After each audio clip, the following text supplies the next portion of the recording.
देशाचा निकाल लागल्यानंतर सातव्या टप्प्याचा ही साधारण अवस्था आहे।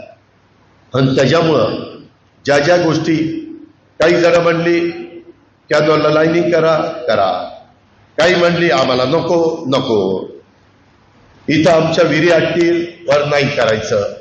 जे तुम्ही सांगाल ते आजपर्यंत करत आलेलं, कधी तुम्ही सांगितलेलं योग्य असेल ते मी ओलांडलेलं नाही। बारामतीमध्ये देखील ह्या शहराचा चेहरामोहरा बदलण्याच्या करता मला तर काहींचं कळत नाही, ह्यातली जवळपास 90% पेक्षा जास्त कामं ही मी स्वतः केलेली आहेत किंवा 100% केलेली आहेत। परंतु काहींनी स्वतःच्या पत्रिकेमध्ये पुस्तकीमध्ये दिलेले की हे आम्हीच केलं। आत्ताच्या विद्यमान खासदारांचं पुस्तक बघायला मिळालं, त्याच्यामध्ये नगरपालिकेचं इमारत, त्याला पैसा सगळा दिलाय मी,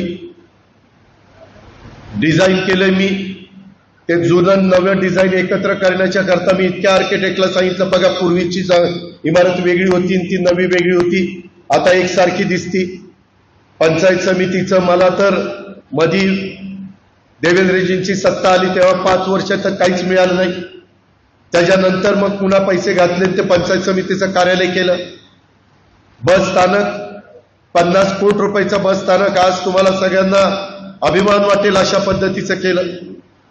तिथं पोलिसांचे ऑफिसेस, तिथं पलीकडे लायब्ररी बिल्डिंग, त्या माझ्या कारकेलच्या करावागेच्या बरणपूरच्या माळावर काय होतं आता काय चित्र तिथं झालेलं आहे, तिथलं सगळं चित्र बदललेलं आहे, तिथले सगळे दर वाढलेले आहेत।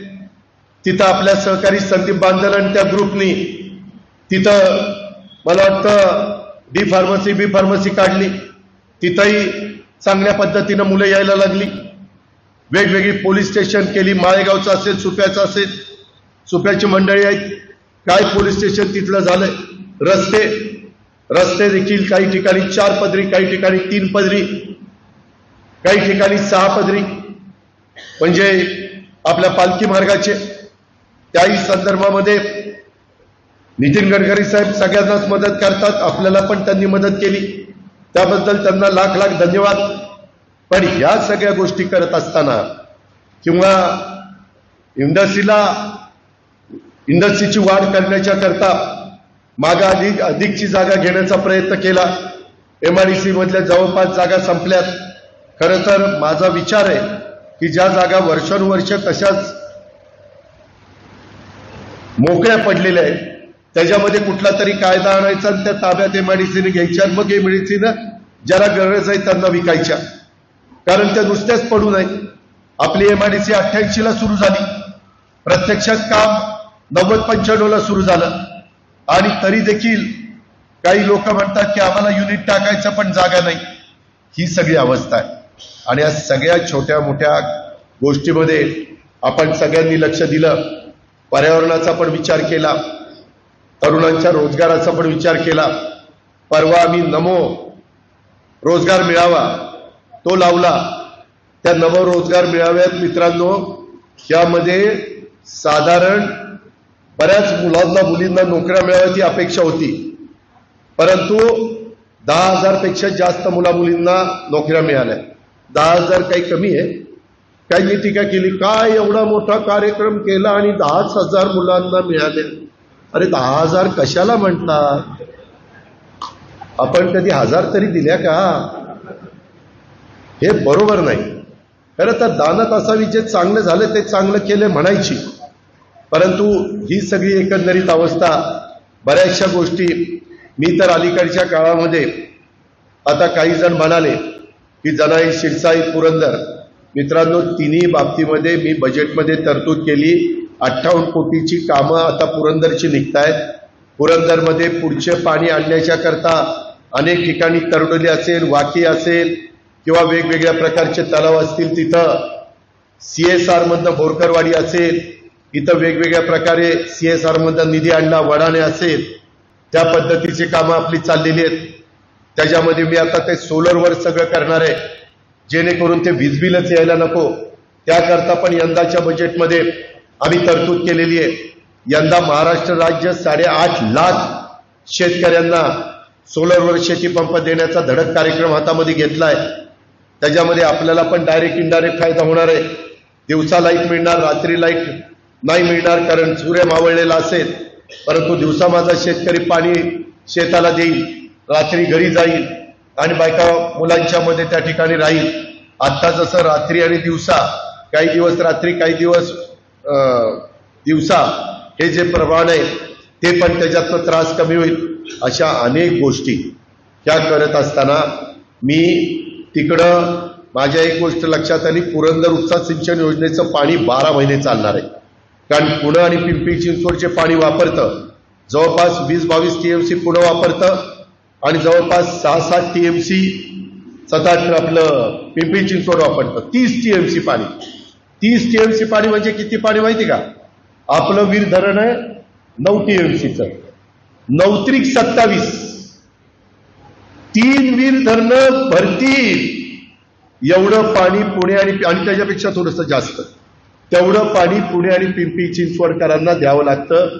मी असू, तुम्ही असू, कुणी असू तर द्यावंच लागेल, कारण माणसं तिथं राहतात। आणि म्हणून आम्ही आता मुळशीचा परवा देवेंद्रजी इंदापूरला बोलले की खडकवासल्याच्या करता मुळशीचं पाणी पुणेकरांना प्यायला द्यायचं आणि त्याच्यातनं पाण्याची बचत करून खडकवासल्यामध्ये वरसगाव, पानशेत, खडकवासला, टेमघरचं पाणी दौंड तालुका, बारामती तालुका, इंदापूर तालुका, हवेली तालुक्याला त्या ठिकाणी द्यायचं।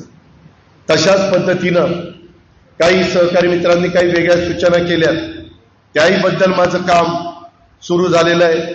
मी परवा सभेमध्ये देखील सांगितलं सासवडच्या की गुंतवणुकीची जे काम रेंगाळलेले आहे ते करण्याच्या करता आम्ही तरतूद करू। उद्याच्या 11 तारखेला विजयराव शिवसेनेंनी माझी, एकनाथराव शिंदे साहेबांची आणि देवेंद्रजींची सभा घेतलेली आहे।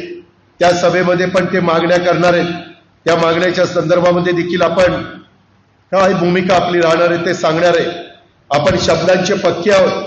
मला काहीतरी करून मी आज तुम्हाला बारामतीकरांना सांगतो, त्या नाझऱ्यामध्ये पण मी पाणी आणणार आहे, माझ्या डोक्यात प्लॅन आहे।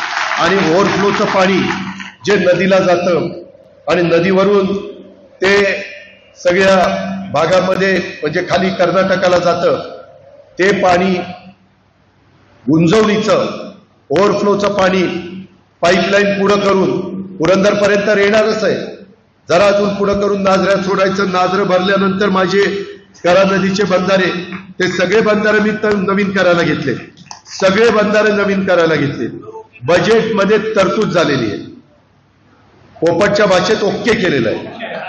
त्याच्यामध्ये मी खालपर्यंत येतोय आणि बंधाऱ्यामध्ये तुम्हाला गेट टाकायची व्यवस्था करत नाही, त्याला वेगळी सिस्टीम आणलेली आहे। काय रे त्या अधिकाऱ्याचं नाव?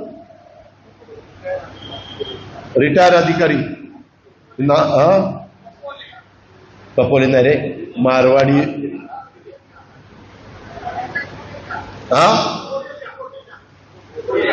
कोटेच्या का काहीतरी असं काहीतरी आहे। त्याला पाहणी करायला लावली, त्याला प्लॅन एस्टिमेट तयार करायला लावलं, बजेटमध्ये तरतूद केली, ती तरतूद मंजूर करून घेतली। उद्याची आचारसंहिता संपली की काम सुरू होणार आहे। नदीचं पण व्यवस्थित काम करतो, जशी नीरा नदी, करा नदी माझ्या मेडतपासून मळदपर्यंतचं काम चाललंय तशा पद्धतीनं।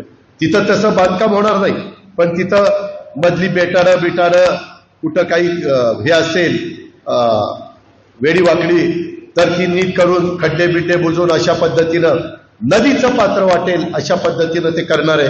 आणि त्याच्यातून केटीवेर भरून मग त्याच्यातनं पण पाण्याचा प्रश्न बऱ्याच अंशी त्या ठिकाणी सुटेल। आणि ओव्हरफ्लोच्या पाण्यात माझं तेवढंच आहे की ओव्हरफ्लोचं पाणी वीर धरणाचं 2 महिनेच वाहतं, कारण पहिले काही दिवस वीर धरण भरायला जातं, त्यावेळेस उजवा आणि डावा कालवा चालू असतो, त्याच्यातनं आपण शेततळी आणि तलाव भरून घेतो शेतफळचा आणि मग ओव्हरफ्लो व्हायला लागतं, त्यावेळेसच मला ते पाणी उचलता येणार आहे।